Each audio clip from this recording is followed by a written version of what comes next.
Salut chers amis, bonsoir au nom de Jésus. Encore grande est notre joie de vous retrouver ce soir dans notre émission Sublime Famille. Nous croyons qu'au travers de cette émission, le Seigneur est en train de bénir des familles, de restaurer les familles, d'unir les familles, d'aider les familles à se comprendre, à se pardonner, de donner aux couples à s'engager dans une voie de justice, une voie de fidélité pour accomplir la volonté du Seigneur. Et nous voulons vraiment que le Seigneur achève l'œuvre qu'il est en train de faire dans des familles, dans des couples au travers de cette émission. Alors nous voulons ce soir bénir ensemble le Seigneur et lui rendre gloire pour cette occasion qu'il nous donne à vous apporter encore ces moments d'édification et d'enseignement. Merci à vous tous qui êtes attentifs. La Bible dit que la foi vient de ce qu'on entend et ce qu'on entend vient de la parole du Seigneur. Et c'est en entendant ou en écoutant que vous allez recevoir la foi pour être bénis par le Seigneur, restaurés, comblés dans votre famille et aussi dans votre couple. Nous poursuivons toujours dans notre sous-thème en parlant de la crise dans la famille. Et ce soir, nous voulons aborder un aspect des choses, un aspect de la crise que nous rencontrons le plus souvent dans notre famille. Et ici, je vais parler ce soir sur le décès d'un membre, le décès de quelqu'un de plus proche dans notre famille. Je vous invite à lire avec moi ce texte de Samuel. Pour ceux qui ont la Bible, pour d'autres, je le lirai pour vous. De Samuel, le chapitre 12, je vais prendre le verset 16 jusqu'au verset 24. De Samuel, chapitre 12, à partir du verset 16. David pria Dieu pour l'enfant et jeûna. Et quand il rentra, il passa la nuit couché par terre. Les anciens de sa maison insistèrent auprès de lui pour le faire lever de terre, mais il ne voulut point, et il ne mangea rien avec eux. Le 7e jour, l'enfant mourut. Les serviteurs de David craignaient de lui annoncer que l'enfant était mort, car ils disaient, « Voici, lorsque l'enfant vivait encore, nous lui avons parlé et il ne nous a pas écoutés. Comment oserons-nous lui dire, l'enfant est mort? Il s'affligera bien davantage. » David aperçut que ses serviteurs parlaient tout bas entre eux et il comprit que l'enfant était mort. Il dit à ses serviteurs, « L'enfant est-il mort? » Et ils répondirent, « Il est mort. » Alors David se leva de terre, il se lava, soignit, et changea de vêtements. Puis il alla dans la maison de l'Éternel et se prosterna de terre chez lui.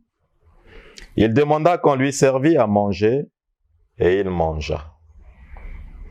Ses serviteurs lui dirent, « Que signifie ce que tu fais? Tandis que l'enfant vivait, tu jeûnais et tu pleurais. Et maintenant que l'enfant est mort, tu te lèves et tu manges. » Il répondit, « Lorsque l'enfant vivait encore, je jeûnais et je pleurais, car je disais, « Qui sait si l'Éternel n'aura pas pitié de moi et si l'enfant ne vivra pas? Maintenant qu'il est mort, pourquoi jeûnerai-je? Puis-je le faire revenir? J'irai vers lui, mais il ne reviendra pas vers moi. » David consola Bathsheba, sa femme, et il alla auprès d'elle, et coucha avec elle. Elle enfanta un fils qu'il appela Salomon, et qui fut aimé de l'Éternel. La crise dans la famille liée au décès d'un proche.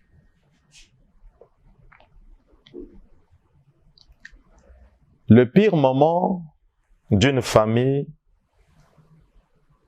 c'est la perte d'un être cher, la mort d'une épouse ou d'un mari, la mort d'un fils ou d'une fille, la mort d'un père, d'une mère, d'un frère, d'un oncle, d'un ami, de quelqu'un de plus cher.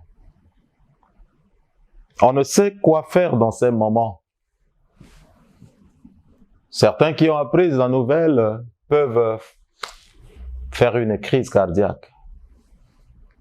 D'autres se jettent par terre, on roule, on pleure, on se lamente sous des coups d'émotion.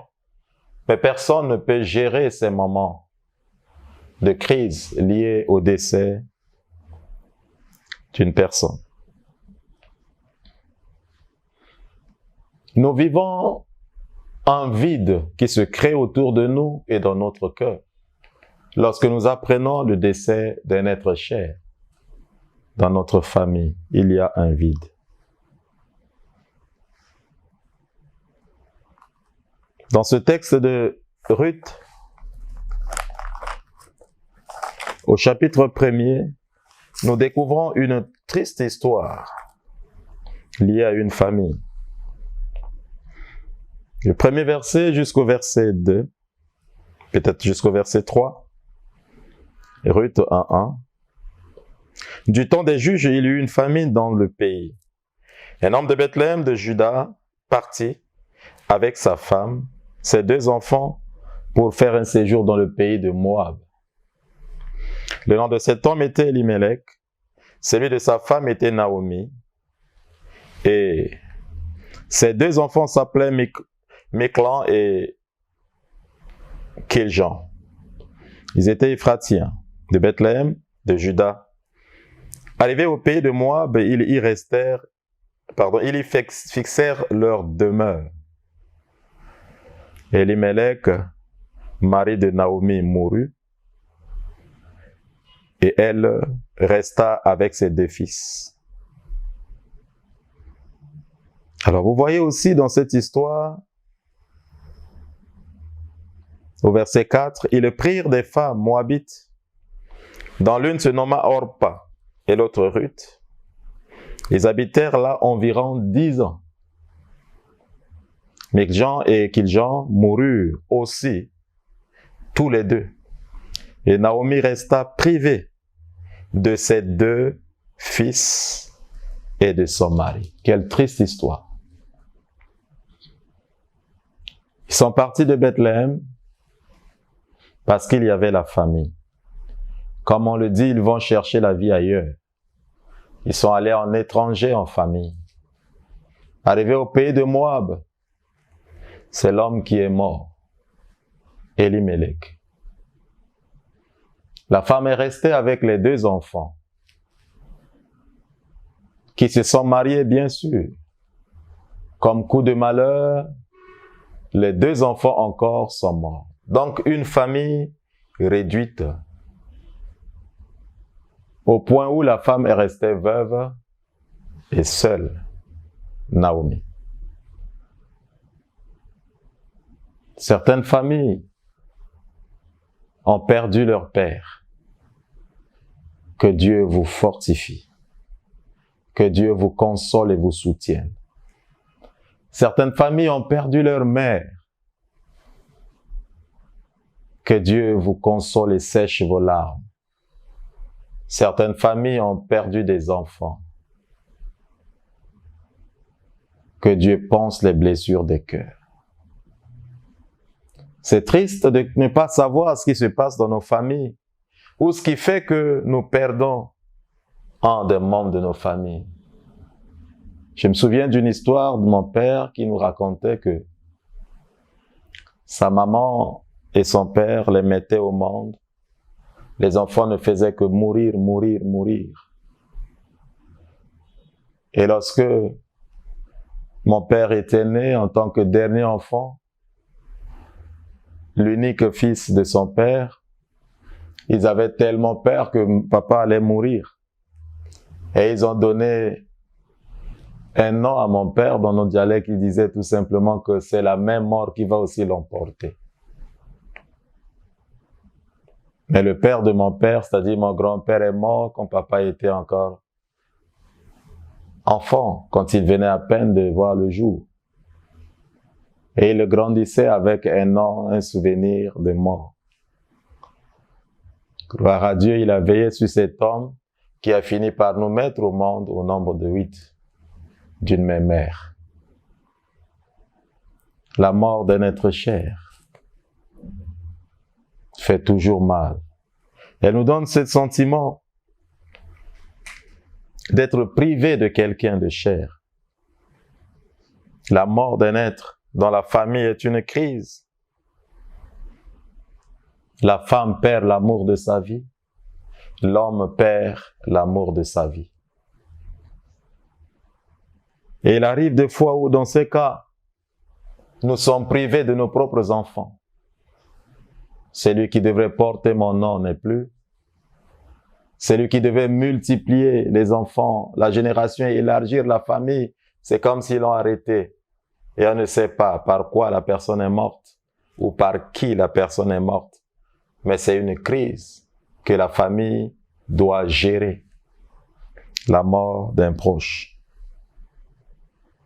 On a toujours des réactions lorsque nous perdons une femme. On se dit, qu'est-ce que la belle famille ne va pas dire? Et pour certains, c'est une occasion d'imposer un mariage au veuf. Parce que du vivant de la femme, elle n'a pas été mariée par ce monsieur. Je crois avoir fait un enseignement déjà sur ça, en interpellant les gens de leur vivant à pouvoir doter leurs femmes et même les marier pour éviter de telles formes de choses. Qu'est-ce que la belle famille ne va pas dire? Pour certaines qui ont été mariées, on vise la villa, on vise la voiture, on vise la richesse. Et ces gens ne viennent pas pour compatir, mais ils viennent pour s'enrichir. On pose des questions. Dans certains cas, l'homme est accusé de sorcier ou de magicien, d'avoir tué son fils. On se pose toujours des questions. Et parfois, dans des cas de crise, par la mort ou le décès d'un proche, on se pose toujours la question sur comment refaire après. L'enfant ne voit pas bien sa vie après parce que papa, qui payait les études, qui s'occupait de lui, n'est plus. À quoi bon vivre après? Et plusieurs de ces enfants grandissent aujourd'hui avec des pensées. Parfois n'arrivent pas à croire que leur père est mort. Plusieurs d'autres sont en train de blasphémer Dieu, d'insulter Dieu, de dire toute forme de choses contre le Seigneur, parce que pour eux, c'est Dieu qui a tué leur père. Non, Dieu n'a pas tué leur père. Mais les circonstances ont fait que leur père soit mort. Et il est vrai que la mort n'est rien d'autre que les conséquences du péché adamique. Comment faire ma vie après? La femme qui est âgée se verra veuve. Comment refaire? Hier, elle dépendait d'un monsieur. Elle connaissait le bonheur avec ce monsieur. Mais comment commencer encore à zéro? Imaginez, tu as 40 ans. Imaginez, tu as 50 ans. Comment encore imaginer organiser une vie? Cette personne est toujours unique. On ne peut pas la remplacer. Tu penseras toujours à cette personne, qu'on le veuille ou non. Toute ta vie, il arrivera que tu verses des larmes en pensant au malheur qui s'est abattu sur la famille. La période de crise dans la famille liée au décès d'un proche. En lisant ce texte, nous découvrons l'histoire de David, qui avait perdu son fils. Mais bien avant que l'enfant soit malade, nous avons appris que le Seigneur a reproché David sur sa mauvaise vie qui a permis la grossesse de cet enfant. Le Seigneur n'était pas d'accord par rapport à la conduite de David parce qu'il a tué le mari de cette femme pour prendre la femme et aussi il a commis une faute contre Dieu, contre les principes de Dieu. Il arrive des fois que nos péchés sont pardonnés, mais nous subissons les conséquences. Et nous découvrons ici dans cette histoire que David pleurait quand l'enfant était malade. David jeûnait quand l'enfant était malade. David s'allongeait par terre quand l'enfant était malade. Mais lorsque l'enfant est mort, ses serviteurs ne voulaient pas lui dire, parce qu'ils avaient peur. Ils se disaient que la manière selon laquelle il se comportait, si on lui annonce encore cette nouvelle, ça fera encore très mal. Et j'ouvre une parenthèse. Si on vous a envoyé pour annoncer la nouvelle d'un décès, soyez sages. Parce que si vous n'annoncez pas bien cette nouvelle à quelqu'un, ça peut encore créer certaines choses. Ça peut encore amener cette personne soit à faire une crise. Donc, transmettez par sagesse la nouvelle d'un décès. Et lorsque David a appris que l'enfant est mort, il s'est levé, il s'est lavé, il a mis l'huile sur sa tête, il est allé à la maison de Dieu, il a rendu gloire au Seigneur, il est revenu chez lui, il a demandé à manger. Les gens étaient étonnés, mais David les a aussi enseignés. Quand l'enfant était malade, je faisais toutes ces choses parce que je m'attendais à sa guérison. Dieu aurait pitié pour le ramener à moi. Mais comme il est mort, ça sert à quoi? De se morfondre. Et David nous enseigne un principe qui est aussi vrai. L'enfant ne reviendra pas vers moi, mais c'est moi qui irai vers lui. Ça nous enseigne que la mort est un chemin pour tous. Nous ne vivrons pas éternellement. Nous avons une période courte sur terre.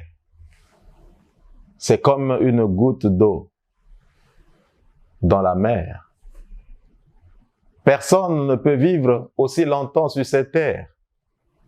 D'ailleurs, la longévité de nos contemporains aujourd'hui ne dépasse pas 100 ans. Si on peut compter ceux qui ont atteint 100 ans, je ne pense pas qu'on peut avoir dans le monde entier à peu près 1 million de personnes. Non. Mais plusieurs meurent jeunes. La Bible dit que nous sommes une vapeur. Nous sommes une fleur qui se fane. Et j'ai aimé ce que l'homme sage, Moïse, disait à Dieu. Non, David qui disait à Dieu de lui donner à savoir compter les jours de sa vie. Et Moïse qui dit, les durées de notre vie sont courtes. Pour les forts, les robustes, ils peuvent atteindre 80 ans et pour les faibles, 70 ans. Mais combien atteignent 70 ans ou 80 ans? Cela nous enseigne un principe que la mort est à nos côtés et que tous les jours nous devons nous préparer à la rencontre de notre Seigneur. La mort n'est qu'un passage de la vie terrestre à une autre vie. Mais pour nous qui croyons en Christ, c'est un passage de la vie de ce monde vers la félicité, à la rencontre de notre Seigneur dans le paradis. Mais ce qui est vrai dans la chair, lorsque nous perdons quelqu'un, cela nous fait très mal. Et nous nous posons aussi des questions. Pendant les phases de Corona, nous étions dans une période où la crise m'a frappé et a frappé ma maison, ma famille. J'ai appris une nouvelle de la mort de ma mère. Et ma mère était morte à Bangui. J'ai été informé, il n'y avait pas une possibilité de me déplacer. Mais j'étais seul, avec ma petite famille à la maison, avec les gens qui venaient me rendre visite. Ça n'a pas été facile. Peut-être ceux qui sont en train de me suivre peuvent témoigner quand vous perdez quelqu'un comme une mère, comme une femme, comme un enfant, comme un proche. J'ai pleuré, j'ai pleuré, j'ai pleuré. Et lorsque j'ai eu une possibilité de me rendre à la tombe de ma mère, après que la voie soit ouverte, j'ai pleuré comme un petit enfant. La blessure reste dans le cœur lorsque nous perdons quelqu'un. Et nous devons comprendre que la mort d'un proche est une crise dans la famille qu'il faut gérer. Je voudrais tout simplement nous amener à comprendre un. Accepter que la mort est réelle. Accepter que la mort est réelle. Il y a des gens qui ont perdu quelqu'un, mais qui jusqu'aujourd'hui ne croient pas que cette personne soit morte. Elle ne croit pas. Mais la personne ne dort pas. Elle est où? Elle est enterrée. Elle ne peut rien faire. Elle ne peut pas vous parler. Mais vous devez accepter. David a accepté que son fils est mort. Acceptez que cette personne est morte. Acceptez que cette personne est partie. Elle n'est plus avec vous et elle ne reviendra jamais vers vous. Mais une des choses, pendant que je suis en train de parler, qui me vient à l'esprit, c'est ce que nous faisons. Il est vrai de chercher à savoir quelle est la cause de la mort de cette personne. En Occident, on est dans toutes sortes de procédés au travers de l'autopsie pour pouvoir connaître la cause de la mort. Mais en Afrique, ça serait un peu difficile parce que financièrement, ça coûte. Mais aussi, nous avons des manières spirituelles qui font que les gens meurent ici, qui est très compliqué. Plusieurs morts sont liées à la sorcellerie. Alors expliquer comment la personne a été tuée. Il faut une révélation du Saint-Esprit pour pouvoir le dire. Alors plusieurs personnes qui perdent être proches mènent des enquêtes, cherchent à savoir et veulent parfois venger. Nous avons vu des sorciers brûlés par le feu dans une famille parce qu'on a appris que ces gens ont été tués par les sorciers. Je ne suis pas avocat des sorciers, mais je t'interdis à porter justice contre eux toi-même. Laisse Dieu agir. Utilisez l'arme spirituelle contre les sorciers qui tuent les gens dans ta famille et combat-les par l'arme de Dieu et non par l'arme physique. Parce que si tu le fais, tu portes le sang de cette personne sur ta tête. Et tu rendras compte à Dieu pourquoi tu l'as tué. Oui, c'est un sorcier. Il a tué ma mère, il a tué ma femme, je dois tuer. À Dieu la vengeance, à Dieu la rétribution. Laissez Dieu venger ceux qui ont tué. La Bible dit, celui qui tue par l'épée mourra par l'épée. Celui qui verse, l'homme qui verse le sang, par l'homme son sang sera versé. Alors le sorcier qui tue sera aussi tué par les sorciers. Le magicien qui tue sera aussi tué par les magiciens. Et Dieu est capable de gérer toutes les situations. Celui qui utilise l'arme, le pouvoir pour tuer, l'arme et le pouvoir retournera sur de telles personnes. Et nous savons. Mais à Dieu seul, la vengeance. Accepter que l'autre est tué ou a été tué. Accepter que l'autre est mort et qu'il soit parti. Dans de tels cas où la crise frappe la famille, il faut penser enterrer le corps. Penser enterrer le corps. Je suis contre ce système aujourd'hui qui appauvrit plusieurs familles au point où l'enterrement devient un environnement de fête. Nous sommes d'accord qu'il y a un cahier qui a été ouvert, il y a des collectes qui ont été faites. Tout le monde qui vient, qui dépose, des fois on se rend compte, on a 3, 4, 5 millions. Mais ce qu'on fait avec cet argent, on ne sait pas. Des tierces personnes se les partagent. Non. C'est pas une bonne chose. Et des fois, aujourd'hui, pour enterrer un mort, il faut par exemple 500 000, 1 million. On achète des cercueils de 800 000, 2 millions. Les cérémonies autour de l'enterrement, des obsèques et tout vont au-delà de 1 million. On se retrouve à 3, 4 millions, 5 millions selon les familles. Mais on ne pense pas à l'avenir de ses enfants, à la situation de la veuve. On fait la fête. Comment nous réfléchissons? Alors que la personne était malade à l'hôpital, l'ordonnance de 5 000, on est incapable de cotiser l'argent pour acheter cela. Mais on vient pour se moquer de la famille. Pour prouver qu'on a l'argent. On vient pour dépouiller le peu que les gens donnent par compassion pour enterrer un cadavre. Pensez enterrer. On n'a pas besoin de faire une cérémonie autour d'un corps. Il est mort, il est parti. On n'a pas besoin d'appauvrir une famille. Toi qui ramasses l'argent pendant les veillées, tu fais quoi avec? Tu dis bien que c'est l'argent d'enterrer quelqu'un. Mais tu vas boire avec. Tu vas acheter des habits avec. Vous ne donnez même pas ça à l'enfant orphelin ou bien pour payer ses études, le soutenir dans la vie.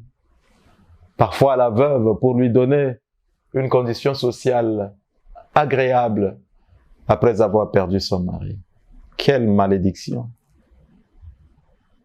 Nous devons enterrer le mort. Et la famille, l'argent qu'on cotise, l'organisation doit être fait dans ce sens. Payer le droit de la morgue, le caveau, des formalités autour, le cercueil, l'enterrement, les gens qui se déplacent et le reste donné à la veuve et aux orphelins. Nous découvrons aussi que dans cette période, il faut arriver à prendre soin de soi. David s'est levé, il a pris soin de lui. Il y a des gens dans des types de veillées et de foi montrent que j'aime plus la personne qui est morte que tous. Non. De son vivant, vous avez des différents. Tu ne l'aimais pas. Ta manière de lui parler, et même des fois il est parti en colère. Mais c'est se moquer des gens. Quand on montre, on prouve qu'on aime plus la personne qui est morte par des formes d'hypocrisie ou des choses qu'on fait. Il y a des gens qui en profitent de faire certaines choses que nous n'apprécions pas. Prenez soin de vous. David s'est lavé, il s'est soigné, il a mangé. Je ne sais même pas pourquoi les principes de deuil. Parfois les deuils de 45 jours, parfois les deuils de 10 ans, de 5 ans, de 1 année, pour amener ça où? Parfois la personne, nous le voyons dans nos traditions, on ne peut pas venir saluer une veuve ou un veuf. On attache des tissus au pied de l'enfant. La nuit, l'enfant ne peut pas sortir. On ne peut pas manger de telle chose, de telle chose. Vous nous amenez où dans toutes ces histoires? Peuple de Dieu, vous qui êtes chrétiens, allez à l'église, croyez en Jésus et qui servez même Jésus, le jour de deuil, vous êtes dans des traditions et coutumes, comme Jésus reprochait à ces Juifs, et vous avez placé votre loi au-dessus de la parole de Dieu. Il y a de ces choses qui ne sont pas encouragées, parce que derrière, il y a l'esprit du monde. Le peuple de Dieu doit agir conformément à la parole de Dieu. Et je sais que le mort ne peut rien faire pour moi, non. Sinon, plusieurs personnes qui ont perdu leur papa, maman, des personnes qui les ont beaucoup aimés et soutenus, ne peuvent pas les laisser dans cette situation de souffrance. Si le mort pouvait parler et revenir vers eux. Tout enseignement en dehors de la parole de Dieu est diabolique. Et tout ce que font ces mondes autour des morts n'est que l'œuvre des démons. Prenez soin de vous. Il était vraiment cet homme qui enseignait quelque chose. J'étais marqué lorsque je suis allé à cette veillée. Un monsieur qui a perdu son unique enfant. Ce monsieur était joyeux. Ce monsieur se comportait, il accueillait, il recevait tout le monde. Mais ce qui m'a étonné, c'est ce que les gens disaient autour. Non, pourquoi il se comporte comme ça? C'est son enfant qui vient de mourir. Il chante, il danse, il mange, il s'habille bien. C'est comme s'il est quelqu'un qui a contribué au malheur de l'enfant. Oh! On vous dit que quand on perd les gens, il ne faut pas manger. Il faut se rouler par terre. Il faut pleurer. Vous ne savez pas que ça rend malade? Il faut qu'il pleurait jusqu'aujourd'hui, finir même les larmes de vos yeux. Ces gens sont revenus vers vous. Prenez soin de vous. Nous ne voulons pas avoir des gens malades pendant les veillées. Parce qu'à plus de pleurer, de faire ces choses, on va se faire du mal. Et pendant ces crises liées au décès d'un proche, n'oubliez pas Dieu. N'oubliez pas Dieu. C'est pourquoi il faut aller à l'église. David s'est levé. Il est allé dans la maison de Dieu. Il a rendu grâce à Dieu. Pourquoi donc aller à l'église pendant de tels moments? C'est pour se ressourcer. Vous avez beaucoup besoin encore d'énergie, beaucoup de force, beaucoup de confiance, beaucoup de joie, de paix. Et ces choses, c'est Dieu qui les communique. Ça me fait un peu déranger lorsque le corps est à la morgue, les gens partent au travail, la nuit on se retrouve au lieu de veiller en attendant. Des fois ça dure 2 semaines, des fois 1 semaine ou 10 jours.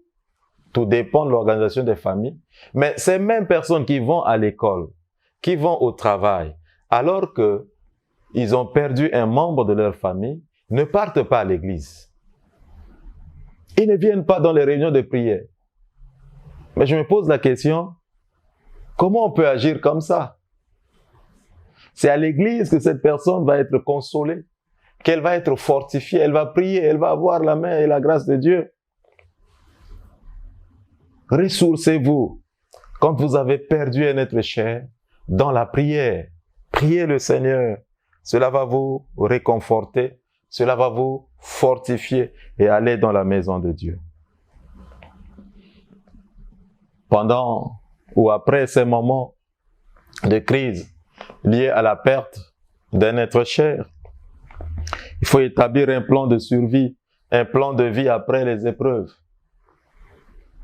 On ne peut pas rester comme ça à se lamenter. Oui, hier, on dépendait de lui, il n'est plus. On doit s'organiser pour dépendre de nous-mêmes. On doit planifier un autre programme de vie à partir de ces moments. Comment les enfants vont aller à l'école?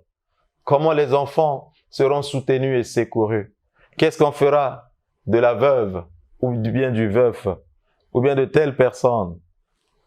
Et cela est très important. Vaquez à vos occupations. Les moments de crise liés au décès sont finis. On ne peut pas rester s'isoler ou s'enfermer à la maison. Plus vous restez à la maison, plus vous avez des pensées qui vont vous troubler. Plus vous ne vous sentez pas épanoui et bien. Donc, il faut envisager, vaquer à des occupations. La veuve doit penser se remarier. Il nous est conseillé dans la Bible de ne pas accepter les veuves qui sont encore jeunes. Et si la veuve a plus de 60 ans ou 60 ans, d'accord, elle peut rester, elle peut s'engager et rester. Mais des veuves de 30 ans, des veuves de 40 ans, elles peuvent se remarier parce que là, elles sont libres. Et pourquoi se remarier? Pour ne pas s'exposer à la tentation et pour ne pas aussi détruire leurs vœux. Parce que des fois, on dit, je ne vais jamais chercher un homme. Mais quand le désir de la chair vient, quand les tentations viennent, et ça fait des fois, vous allez voir une veuve qui sort avec tous les petits du quartier, par-ci, par-là. Et ça, c'est une très mauvaise chose. Les enfants qui sont des mineurs doivent être pris en charge par qui? Par les parents. Je voudrais dire, si le défunt papa a économisé, s'il a acheté des parcelles, s'il a acheté des voitures, la famille, arrangez-vous à pouvoir prendre de cet argent pour payer les études des enfants, donner une parcelle, une maison où les enfants peuvent habiter, pourquoi pas avec leur mère, surtout s'ils sont encore mineurs. On ne vient pas comme des vautours pour dévorer les richesses comme si c'est des bêtes de proie. On vient pour penser, réfléchir. Ce monsieur a laissé autant d'enfants. Cette femme a laissé autant d'enfants. Comment pouvons-nous accompagner ces enfants jusqu'à l'université, jusqu'à grandir, à avoir du travail et à former leur propre vie? La famille doit aider la veuve et les veufs, ainsi que les orphelins. L'Église également, nous devons travailler. Vous savez que la parole de Dieu met l'accent sur les veufs et les orphelins. C'est dans notre devoir. Plus souvent, l'Église disparaît et abandonne ses enfants à leur propre merci. Et parfois, ces veuves ne retrouvent plus leur place chez nous. Et pourtant, hier, elles s'épanouissaient quand son mari était là. Que l'Église pense à soutenir, à aider et à accompagner les orphelins et les veuves. Et je veux aussi dire à toute la société de mettre en place des structures. Aujourd'hui, nous avons des associations qui font tout dans le domaine social pour pouvoir aider les démunis, aider les orphelins. Plaise à Dieu de susciter dans notre pays ainsi que dans le monde des gens qui vont travailler dans ce domaine-là pour pouvoir prendre soin des orphelins, pourquoi pas des veuves ou des veufs, et les aider aussi à avoir une vie meilleure après avoir perdu un être cher. Et comme je l'ai dit, la crise, dans toutes ses formes, frappera ou peut frapper chaque famille. Mais la bonne gestion de ces crises permettra à chaque famille de pouvoir s'épanouir. Alors, je suis conscient que le Seigneur est le seul qui console. Par les faibles mots des hommes, nous ne pouvons tout dire. Mais le Seigneur, lui seul, parle au cœur. Le Seigneur, lui seul, sèche les larmes. Le Seigneur, lui seul, fortifie. Et il a dit dans sa parole qu'il est le mari des veuves et le père des orphelins. Mais il est aussi celui qui soutient le veuf. Que toute personne ayant perdu un proche par maladie, par accident, par un homme méchant, au travers des sorciers ou des démons, soit consolé par le Seigneur. Que Jésus console votre cœur et il ne vous abandonne pas. Et au sujet de ceux qui sont morts, écoutez ce que la Bible dit dans 1 Thessaloniciens 4, à partir du verset 12 jusqu'au verset 18. La parole de Dieu nous mentionne, je prends le verset 13, 1 Thessaloniciens 4, 13. Nous ne voulons pas, frères, que vous soyez dans l'ignorance au sujet de ceux qui meurent, au sujet de ceux qui dorment, afin que vous ne vous affligiez pas, comme les autres qui n'ont point d'espérance. Donc ne soyez pas ignorants dans le cadre d'un chrétien qui est mort On n'est pas comme un païen qui n'a pas d'espérance. Car si nous croyons que Jésus est mort et qu'il est ressuscité, croyons aussi que Dieu ramènera par Jésus et avec lui ceux qui sont morts. Voici en effet ce que nous vous déclarons d'après la parole du Seigneur.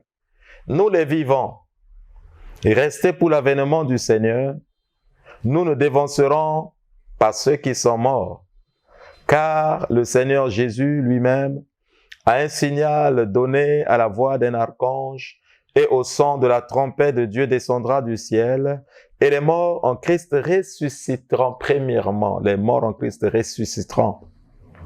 Ensuite, nous les vivants qui serons restés, nous serons tous ensemble, enlevés avec eux sur les nuées, à la rencontre du Seigneur dans les airs. Alléluia. Et aussi nous serons toujours avec le Seigneur. Consolez-vous donc les uns les autres par ces paroles. Voilà une parole d'espérance, une parole de réconfort pour tous ceux qui ont perdu un être cher. Alors, étant vivant sur terre, ne marche pas comme un aveugle. Profite de la vie pour rencontrer ton Créateur. Profite de la vie pour venir à Jésus-Christ. Reçois-le dans tout ton cœur. Confesse qu'il est Seigneur et Sauveur, qu'il est mort et ressuscité pour toi. Laisse-le entrer dans ta vie. Qu'il devienne ton Seigneur et Sauveur et qu'il te conduise. Alors, si nous croyons tous en Jésus, si vous croyez en Jésus comme moi, il y a une bonne nouvelle. Nous allons nous voir un jour dans le ciel. Et je t'encourage, toi qui ne crois pas en Christ Jésus, de le recevoir. Dis, Seigneur, je te reçois comme mon Seigneur et Sauveur. Conduis ma vie. Et il va faire de toi un enfant de Dieu. Marche maintenant en obéissant à sa parole et en accomplissant sa volonté. Et dans la mort, les anges viendront te prendre et t'amèneront dans la maison que Jésus allait préparer pour nous. Et un jour, tous ces morts qui sont morts vont revenir à la vie et les vivants aussi iront ensemble à la rencontre du Seigneur où nous serons avec lui. Nous verrons nos frères, nous verrons nos sœurs, nous verrons nos familles dans le royaume de Dieu. Mais nous ne serons plus hommes ou femmes, parce que nous serons changés et nous porterons les corps des anges. Sinon, nous vivons des moments merveilleux et nous le vivrons dans la présence du Seigneur. Alors aujourd'hui, tu pleures. Demain, tu ne vas pas pleurer, parce que tu vas rencontrer ce frère qui a reçu Jésus comme toi dans le paradis. Que le Seigneur console ton cœur. Que le Seigneur restaure ton cœur. Alléluia. Que le Seigneur sèche tes larmes. Que le Seigneur te soutienne. Et pendant que tu es encore dans cette vie, marche les yeux fixés sur le Seigneur. Un jour, je le verrai là-haut. Un jour, je le verrai là-haut. La mort ne sera plus, la souffrance n'existera plus dans son royaume. Un jour, je le verrai là-haut. Gardez l'espérance, gardez la foi, que le Seigneur console et soutienne tous ceux qui sur terre ont perdu un être cher et qui sont en train de pleurer. Au nom de Jésus. Amen.